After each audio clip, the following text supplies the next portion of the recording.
this meeting to order. Please stand for the Pledge of Allegiance.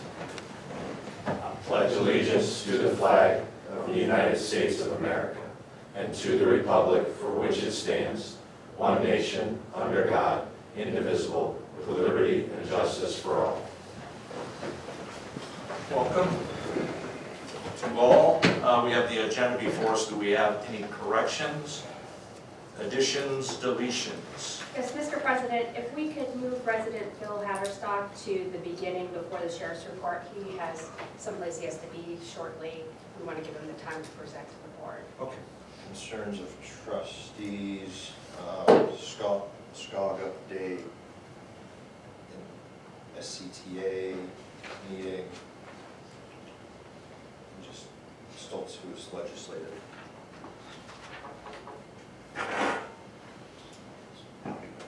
Good.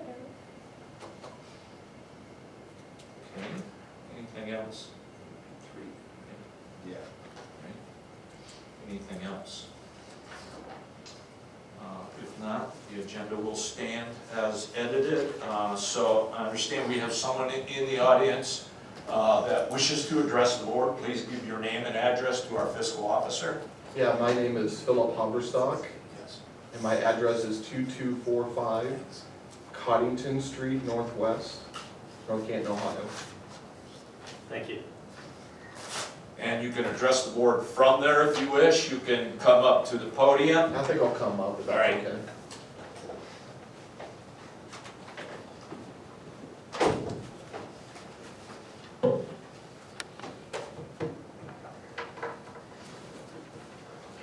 Just for reference, so everyone understands who I am, I serve as a non-Methodist pastor in Randolph, Ohio. My wife serves as a DNP, a doctor of nurse practice, at Akron Children's Hospital. And so, kind of give you a little bit of background about me. I also have a history of serving. I served 3 years down in Conesville, Ohio as a volunteer fireman for that fire department. Just kind of a little bit of background about me. The reason I come here today, I don't know if any of you have received this in the mail. Smart meters. Yes. Yes. So hopefully you've had a chance to read what it says. It's really, really well done. But anyways, I just want to kind of get into kind of my concerns. When I received this in the mail about two or 3 weeks ago, didn't really know much about smart meters. I have a lot of technology that I use. I'm pretty much pro-technology. But then I began to ask some questions. And so I called them up, called EAP up, and asked them if I could keep what I had. And the response was no. And I said, what do you mean no? He said, well, that's our policy. That was the end of the conversation. So I waited about a week, really thought about more, did a little bit more research, called him back up and said, you know, I'm opting out. And they said, well, we're going to have to get with the administrator. I received a call from the administrator, left me a voicemail. I'm very busy. And the response I received was, you will be fined $25 a month until you put the smart meter in. So I've been talking to my wife about, you know, kind of what we're going to do, if we're going to pay the $25 fine a month and live with it. And today kind of woke me up. Across the street from me, my elderly neighbor, who doesn't have a voice, was receiving their smart meter. And I noticed that the gentleman from AAP that was putting the smart meter on also had an individual company. As we speak, they're there across from my house. There's another man. I didn't get the name of the company. I should have wrote it down. It looks like it's a company, a protection company. It shocked me. So I got on the street, talked to that gentleman, and asked him if he was packing. Everyone understands what that means, right? He wouldn't answer my question. And so I basically left the scene as talking to him. And so the reason I come here today is I have a number of issues. I believe the Board of Trustees has some authority in some of this. We have customers right now in Plain Township being forced into this, and they don't even know. They were given a 2-week notice, and they're being forced into the smart meters. And as I was doing some research, just want to share some of my concerns. California is at the forefront of smart meters. We're kind of a couple years behind. Smart meters store, and here's some of my concerns. First and foremost, smart meters store info about those individuals' houses. They have the capability of reading information. I want to give you the information that they can read. They can read when you're at home, if you're watching TV, if you work day or night, which holidays you observe. I want you to think about that for a moment. They also, and Google and Facebook have been in front of Congress, and they've testified to this, that they sell your information to profit from. So there will be a selling, I believe, of your demographic information to other companies. I also have medical concerns. World Health Organization just recently, in April of 2013, published a long-awaited monograph of the cancer risk to humans from exposure to cell phone radiation and other radio frequency electromagnetic fields. I then called the company back, AEP, and asked if there's any information about how they produce that radio frequency and how often. And the answer I got was many, many times per day. I said, well, how does it work? Does it work like a cell phone? They said, no, it doesn't. It creates bursts that can travel up to 2.5 miles in any direction, including into your home. I was shocked to hear kind of this information. I want to share a quick story of a town in, get my paperwork here, make sure I have the information correct. In Mount Sharta, California, the city council passed an emergency resolution on August 6, 2018, joining with other California cities to completely opt out of the 4 smart meters. The smart meter systems that were connected in that area had a complete failure by a thunderstorm. And because one was affected, the whole community was affected. People were left without power. Another issue that comes with smart meters is the capability of an IT individual integrating into the grid and basically controlling what occurs. A Danish company also did a study a couple years ago on multiple smart meters, and what they found was smart meters have an increase of 586% of what a normal meter would read. The study showed that there was an increase in electrical use that wasn't there before. So you can take 2 things into account. Maybe the old meter wasn't working properly, or the new meter, through its radio frequency, is creating more usage. So I have a number of concerns for the community. I believe this is the place to bring this up. I could be wrong. I just felt like those on the board needed just to be aware of what's happening. And I'll just share another quick story. 2 weeks ago, my wife and I were talking about going to Florida for vacation. We were in our van. Our phones were powered on, but we weren't using them. And I got home that afternoon, and I sat down in front of my computer, and guess what popped up? A hotel in the very city that we had talked about going and visiting. So I believe there are some issues here that I think this board can address and maybe even protect the health and well-being of those in our community. My daughter was diagnosed by a team of international chiropractors inside the United States and inside England, determined that my daughter had mild cerebral palsy. And one of the dynamics that we've seen and we've taken away from my daughter is when she's in front of electronics, specifically Wi-Fi, she becomes very agitated and crying and non-responsive. And so I don't know what that all means, but I will tell you that I'm just very concerned at what AP is doing. I'm concerned that I don't have an option.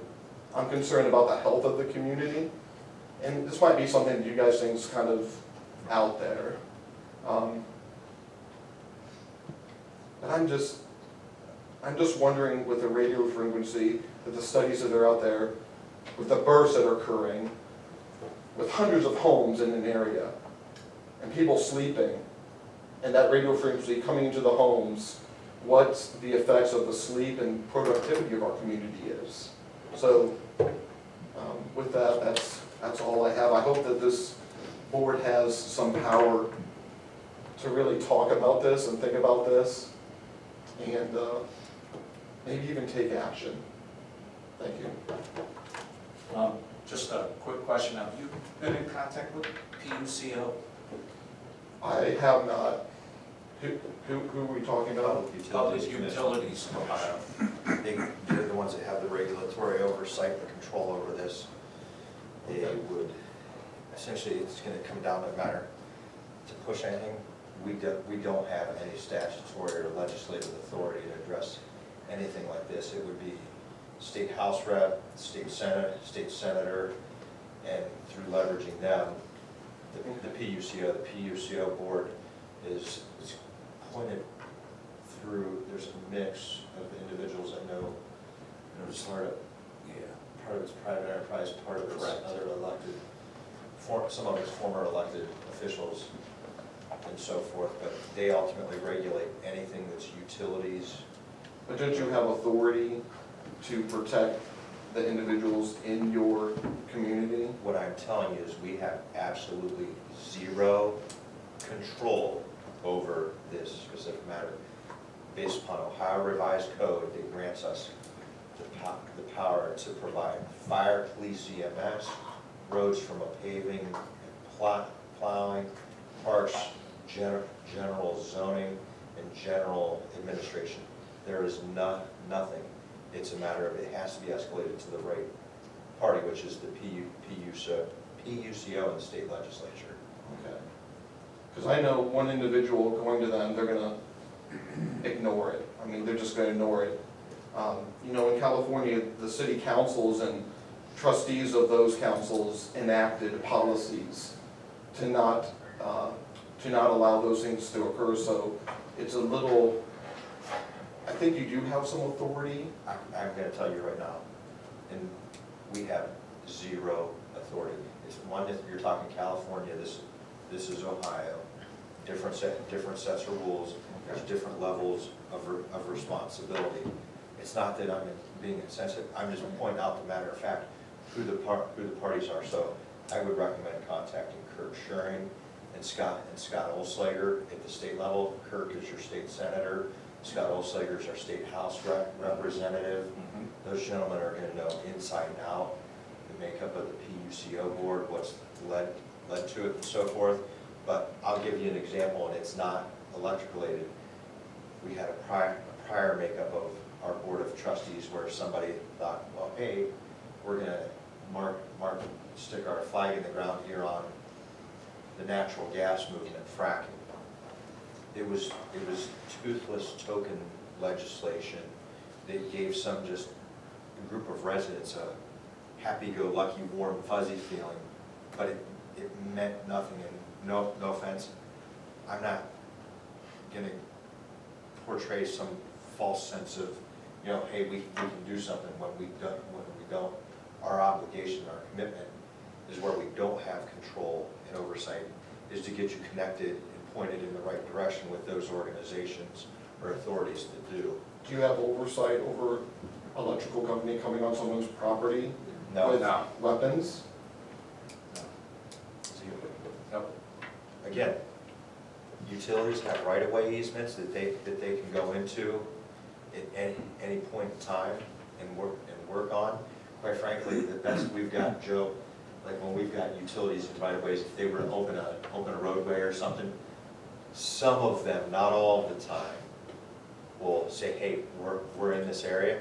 But, you know, with respect to the whole firearms issue, quite frankly, if that individual has carry concealed permit or open carry permit, it really comes to, I mean.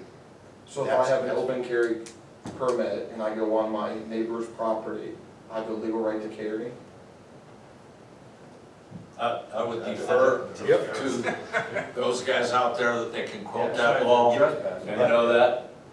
Now, you would be trespassing, you're right. You probably shouldn't be on there. So a company that AEP hires, that's not AEP, has a legal right to be on that property?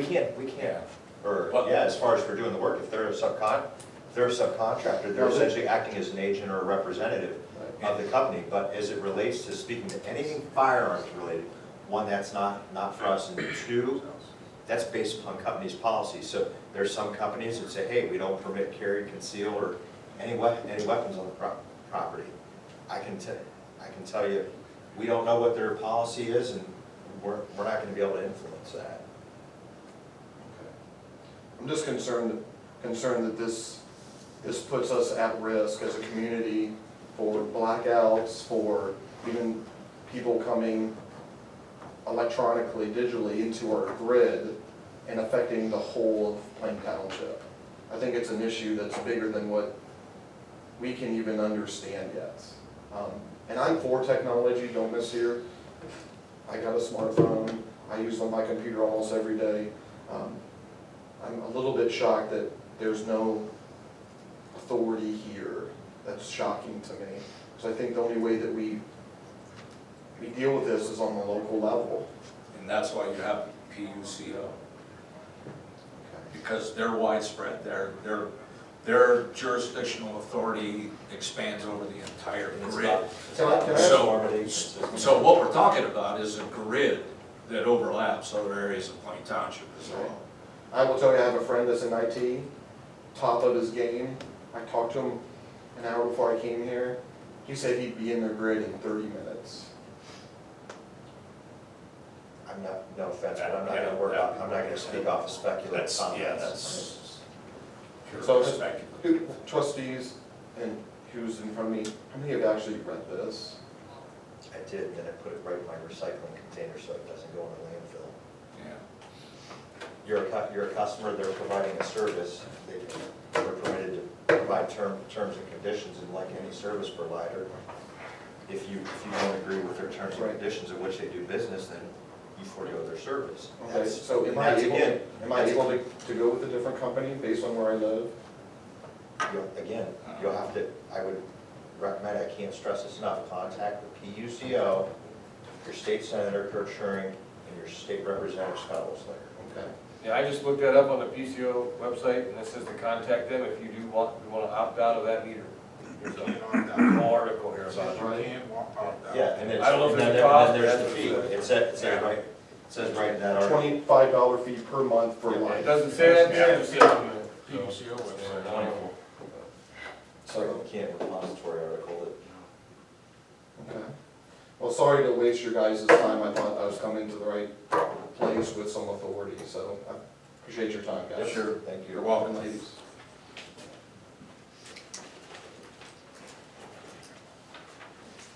Do we need to executive session?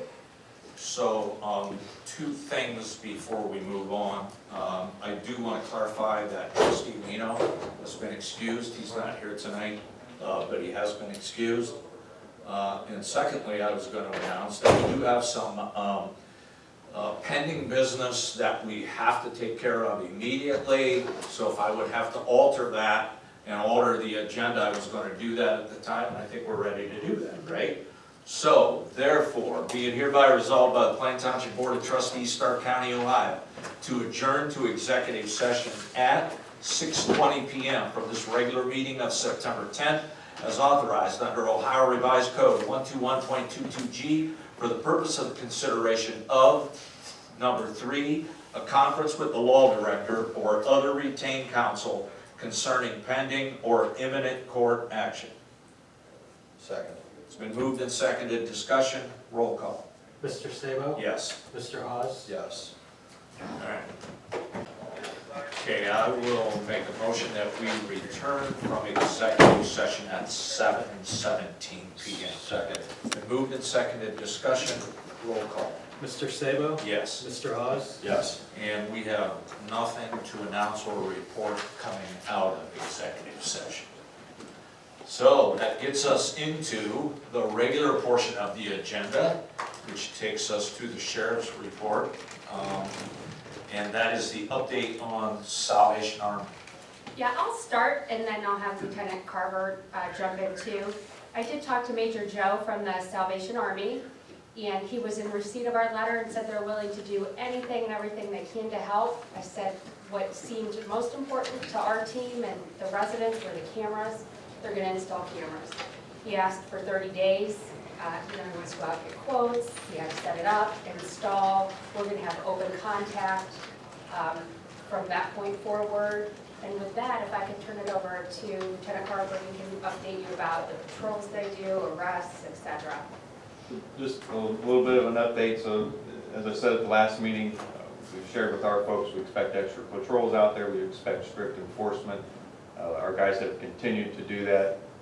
We actually had one of our guys was just doing a proactive patrol through there, discovered a lady removing items from the dumpsters out there, effected an arrest on her, was actually assaulted in the process.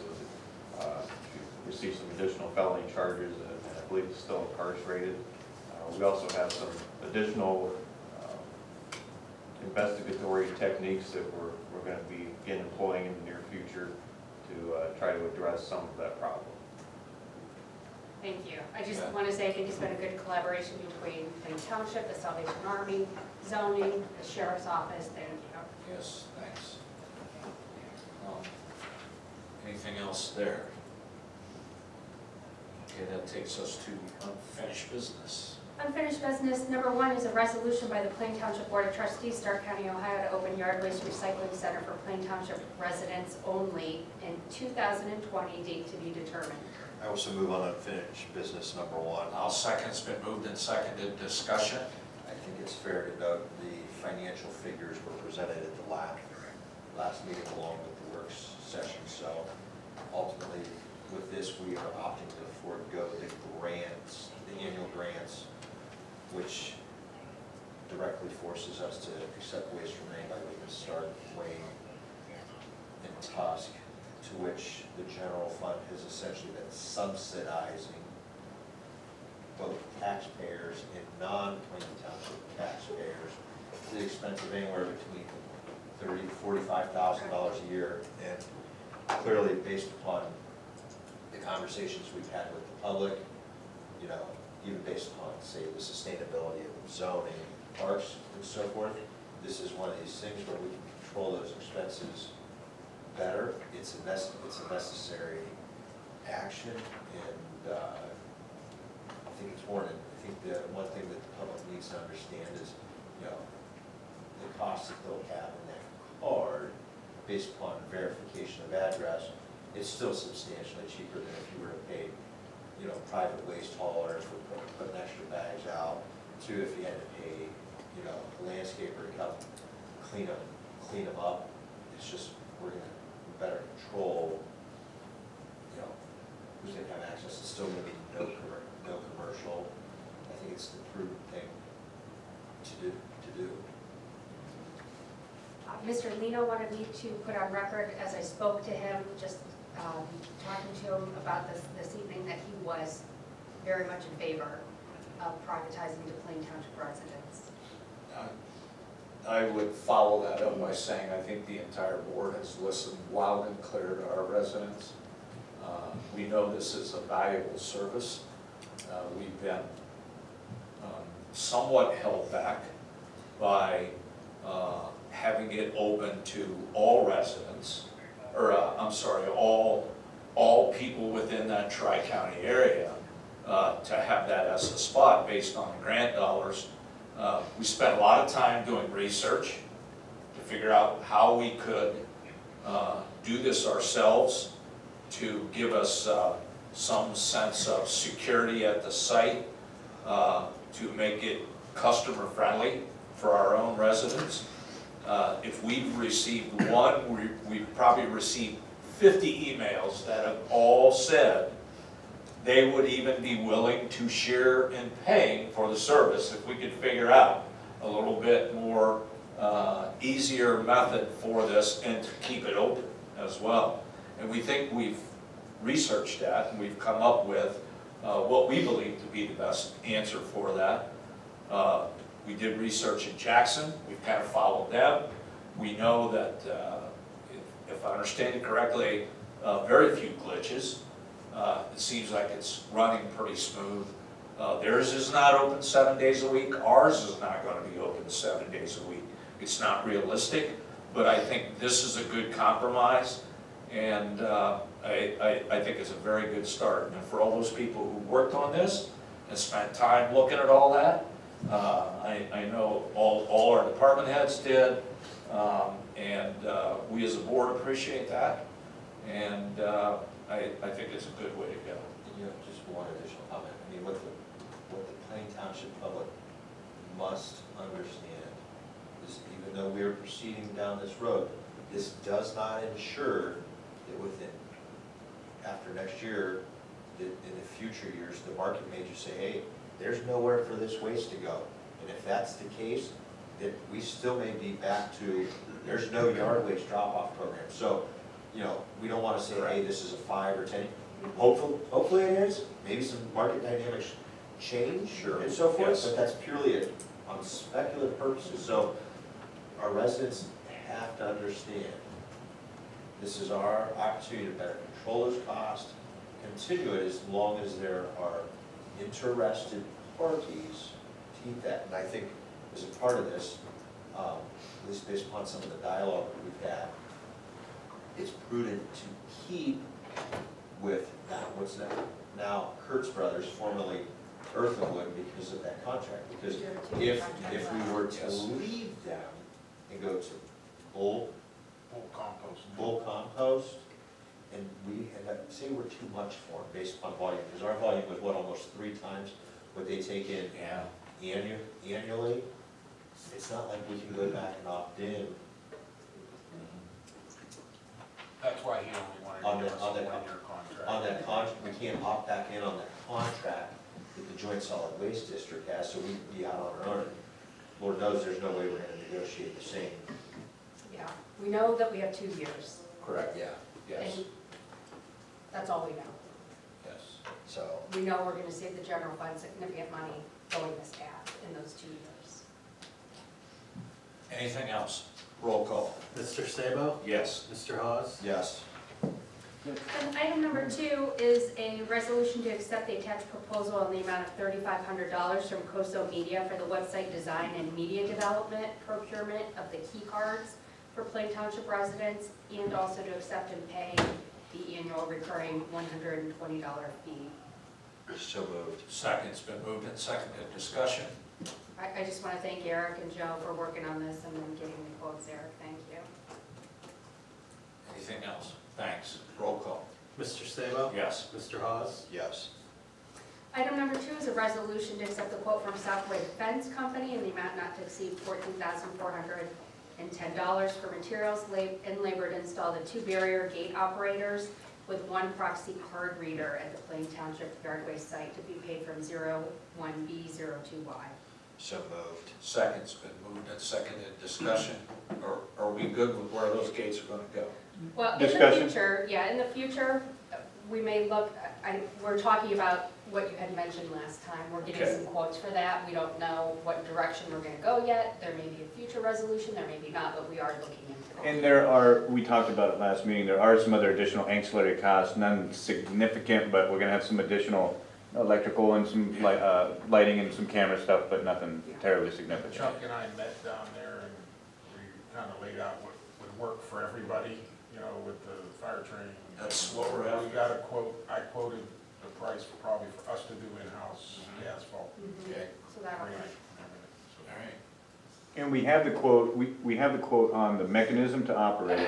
The only thing they haven't given me yet is how much is another gate to put in there? And I can't imagine any more than 25, and that's probably a very high, rough number, but I'll reach back out to them again If- tomorrow. if it takes that to keep our guys in training safe, it's well worth it. And, you know, I mean, a And the multitude traffic of things, traffic flow, you know, consistency, Yeah. safety, Mhm.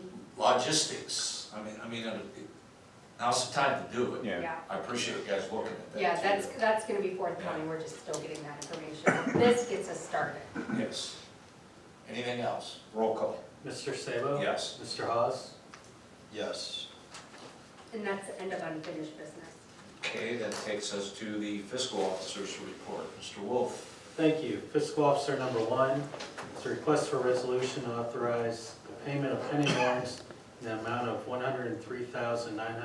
$103,962.17. So moved. Second's been moved and seconded. Discussion.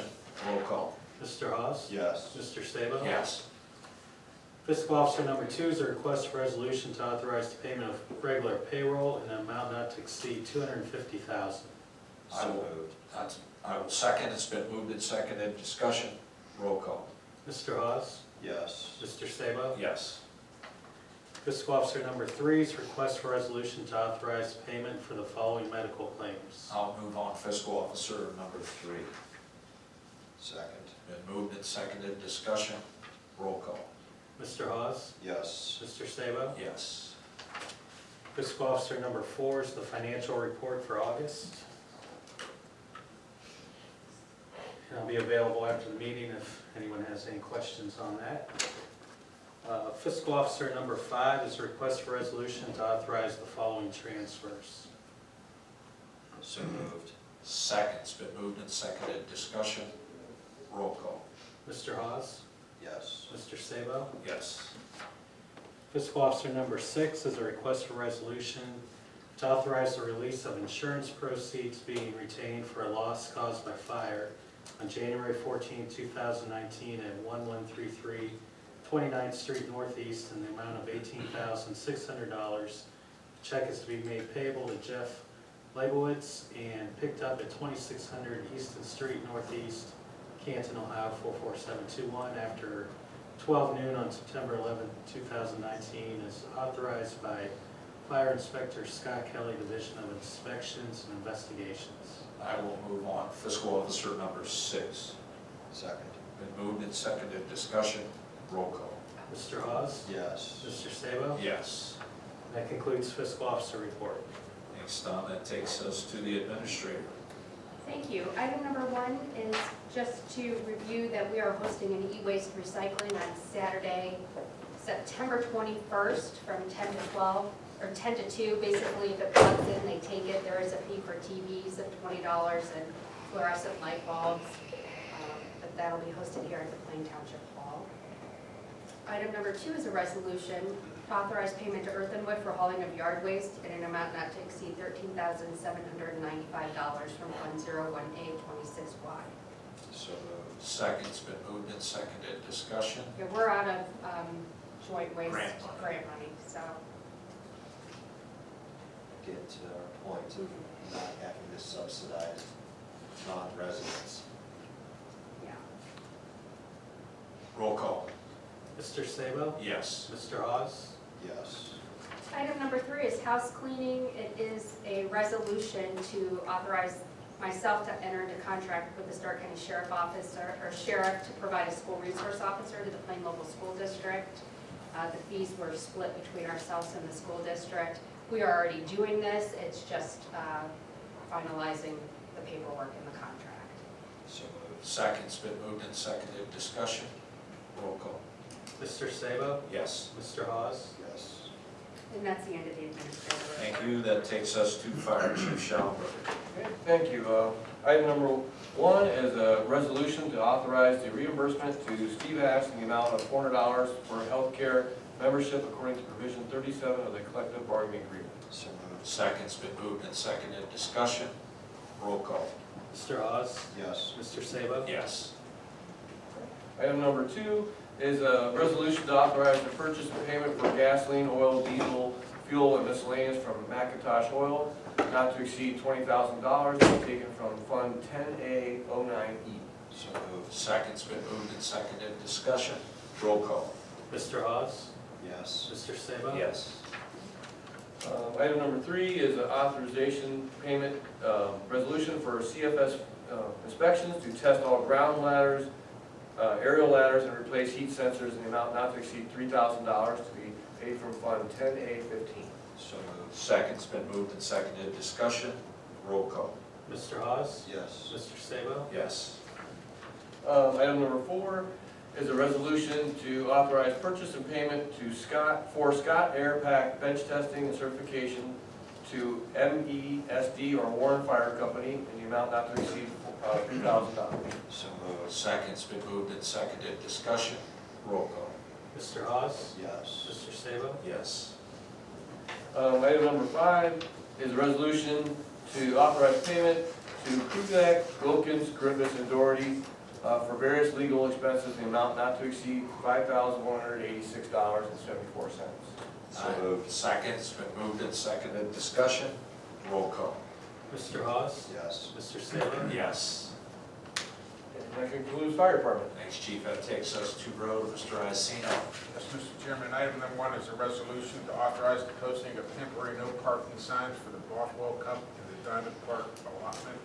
Streets listed below to be posted on October 18th and taken down on October 21st. So moved. Second's been moved and seconded. Discussion. Roll call. Mr. Hawes? Yes. Mr. Sabo? Yes.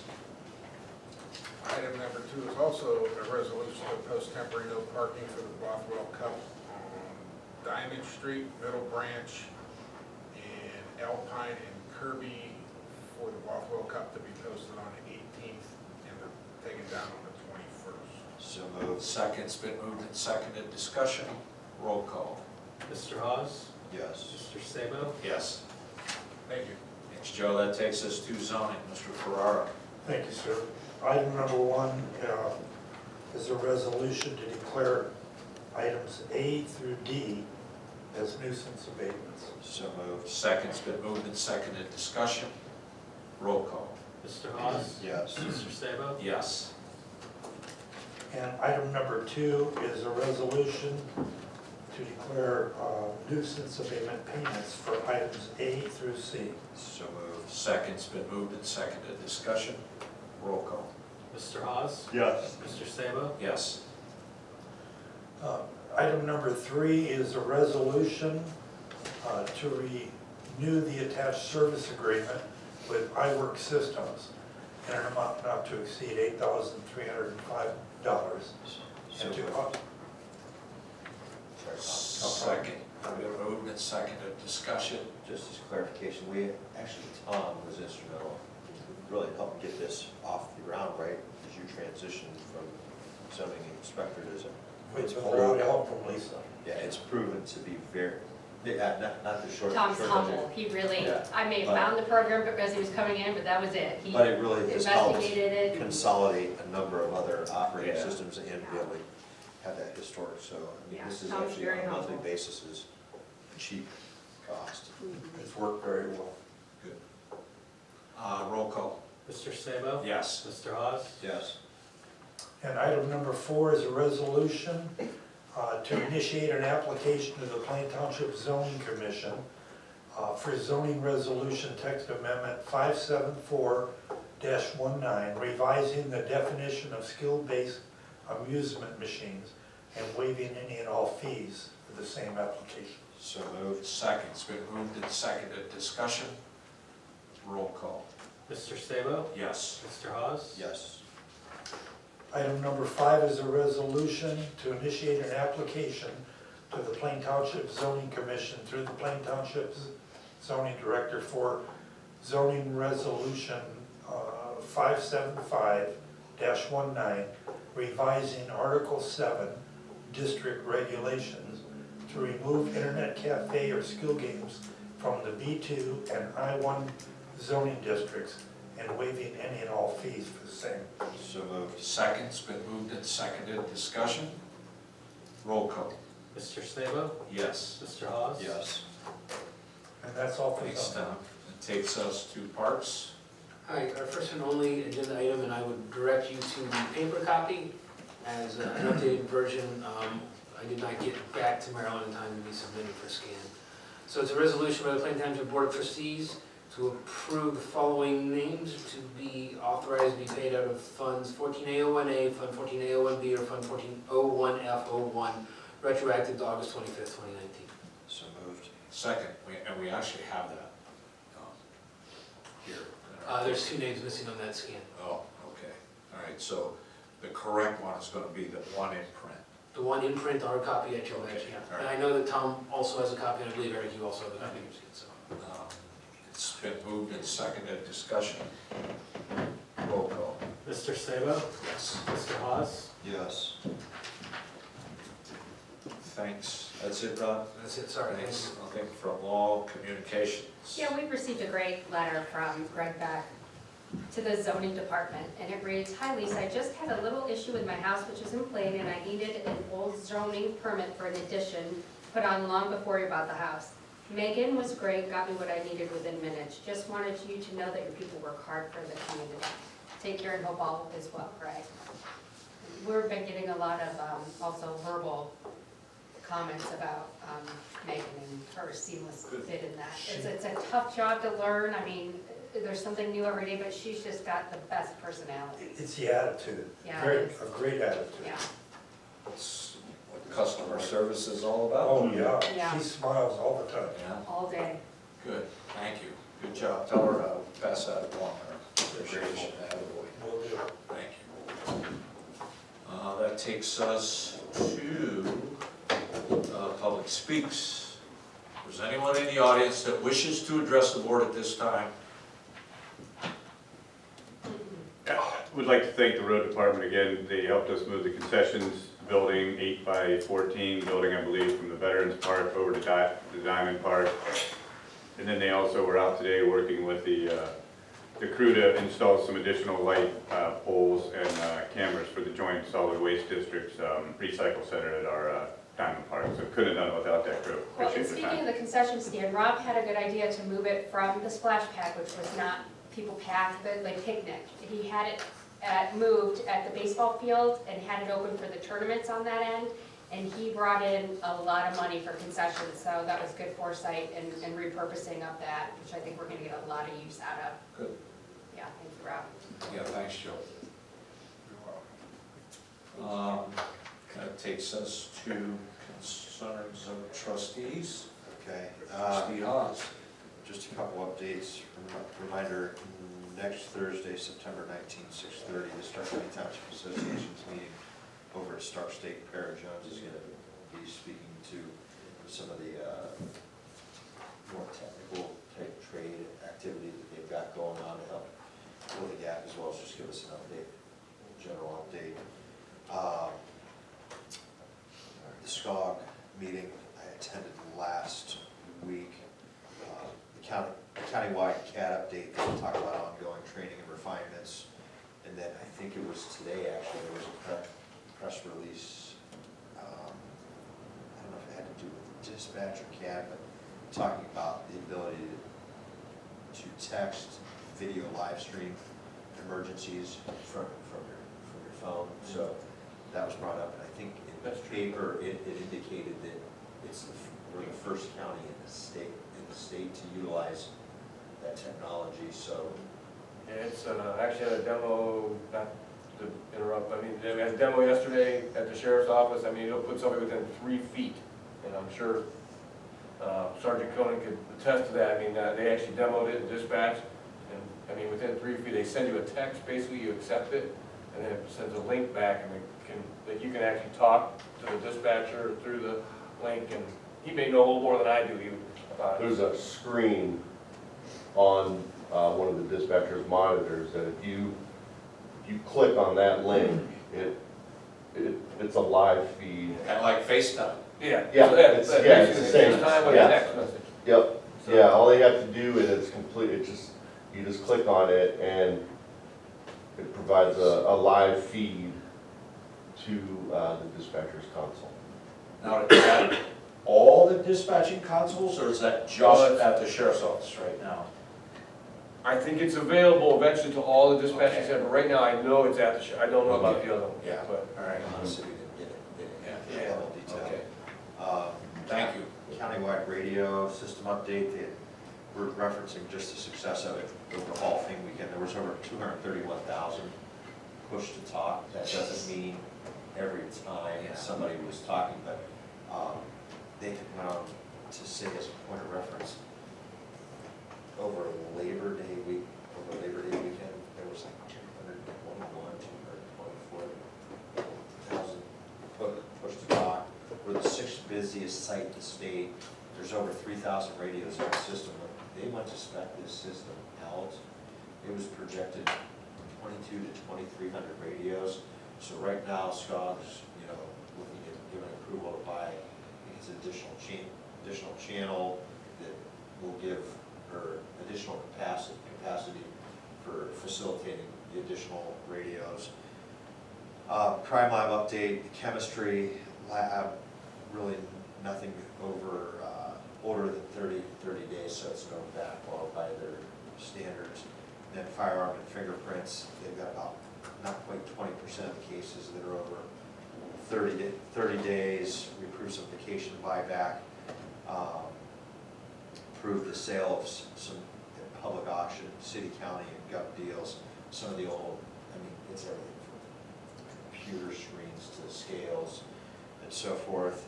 And then we started talking through some of the upcoming capital needs, the fingerprint database, AFIS. So the current system's 14 years old, the new PC as well. There's some new PC upgrades due to Microsoft Office 2007 support ending. Then they're looking into laboratory management information system. Our SCOG funding agreement that we've talked about in a couple of meetings, that's going to run through 2022.